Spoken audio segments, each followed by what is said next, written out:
What's up chaps, I'm MagicalMike and recently I played Lichdom Battlemage on stream. You can see the full playthrough on this channel as well if you want. So what is it?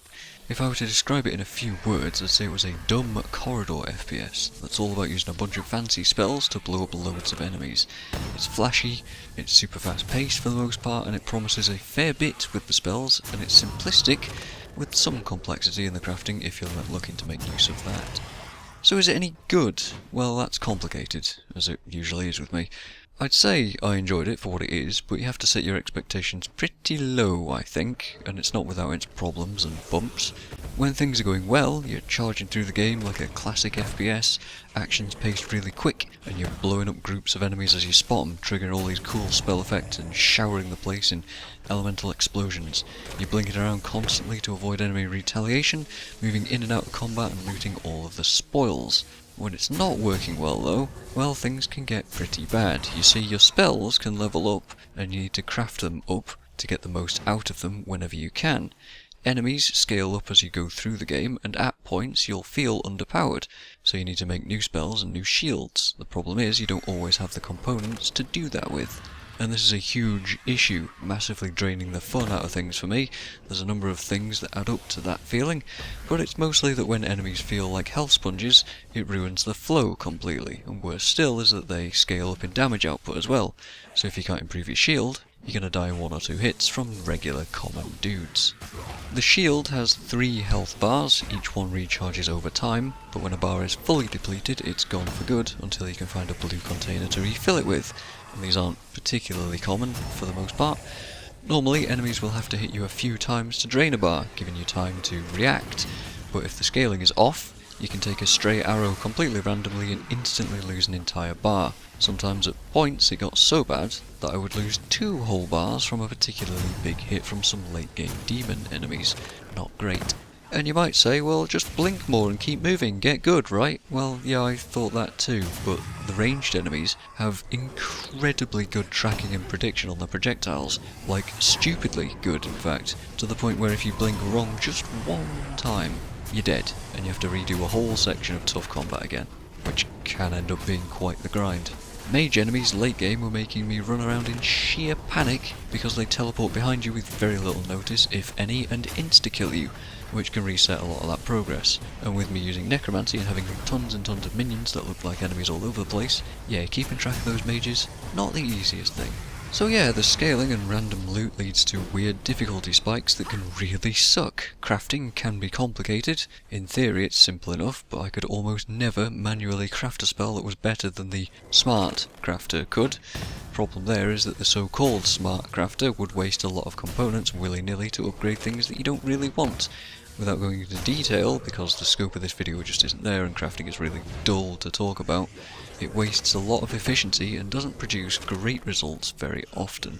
In fact, in New Game Plus I was running around in level 14 areas with a level 9 damage spell. Clearly not great, and my shield was only level 10, which was causing a lot of problems. The game itself is extremely repetitive, it's linear, and there's no jumping or anything like that, so it's just go forwards, hold the V key and it tells you exactly where to go in fact, and the story is extremely ignorable. Is that even a word? It is now. Even when I tried to pay attention, it felt like a lot of it was found in the written lore items that you find, and presented in the journal, which I didn't particularly care to read. And that's a shame, because there's a great voice cast in here. There's Troy Baker and Jennifer Hale as your main characters, Clancy Brown and Yuri Lowenthal to name just a few, and plenty of others that I'm pretty sure I recognise, but I'm not sure exactly why. Still, a great cast, and it seems like a shame to have sort of not used them to their full potential.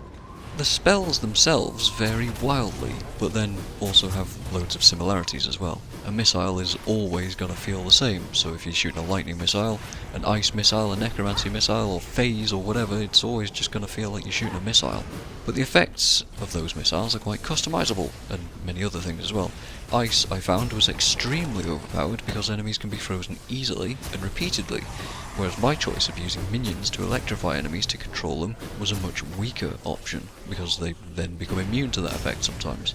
There's different types of AoE spells as well, and novas that you can trigger. Certain novas do more damage, certain novas can control enemies, certain novas can completely freeze them, certain novas can do damage over time, certain pool AoEs can do damage over time, some ones can be traps that you can trigger.